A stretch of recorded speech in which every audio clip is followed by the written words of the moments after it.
Well, school is more difficult this year for both students and parents, but it's necessity that can put things in perspective. Internet is something we don't necessarily think of as a luxury until we don't have it. It's a problem that's adding an extra layer of resilience for one group of students. And in a story you'll only see here on Daybreak, it also helps to have people who care. A school year unlike any before is underway. We were anticipating those changes. We just didn't know what they were going to be. Changes not only for teachers and students, but for those responsible with providing a safe trip to and from school. Dale Caraway has been driving for Daviess County Public Schools for 6 years. Many of his students are new not only to school, but to Owensboro. They've had a hard and long road to travel because they've come from different parts of the world. Dale is a constant in their lives Monday through Friday. But this year, Dale isn't taking his students to school. Is that a table?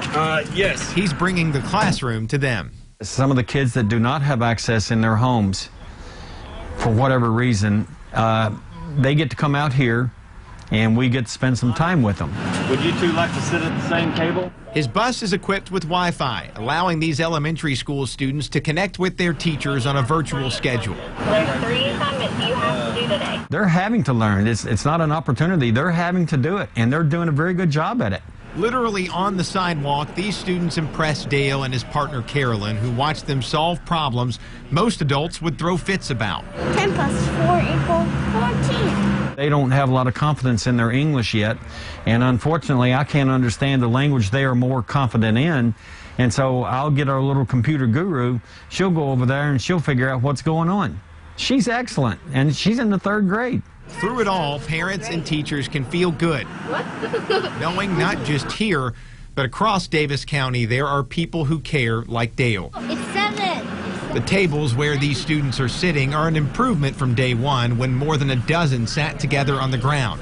And they're provided by Dale and his family. And we decided, we've got some chairs and tables. Let's take them over there and let these kids get them up off the ground. In a pandemic, adaptation can come from places you don't expect. It should, when you click your microphone, you should be able to. And for Dale, so can inspiration. Oh, it is a challenge, but the kids are so disciplined. I'm so proud of them.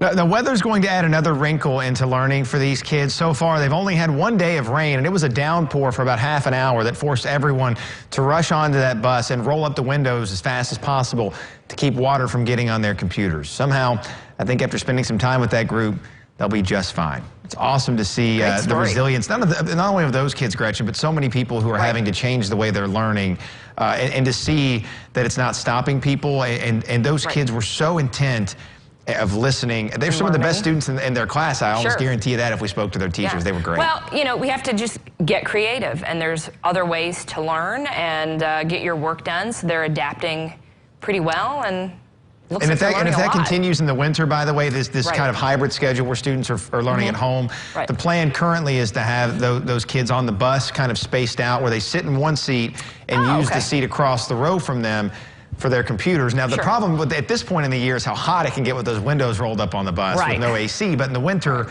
it'll be a good thing, inside that bus. Great. Thank you to everybody for letting us do that story.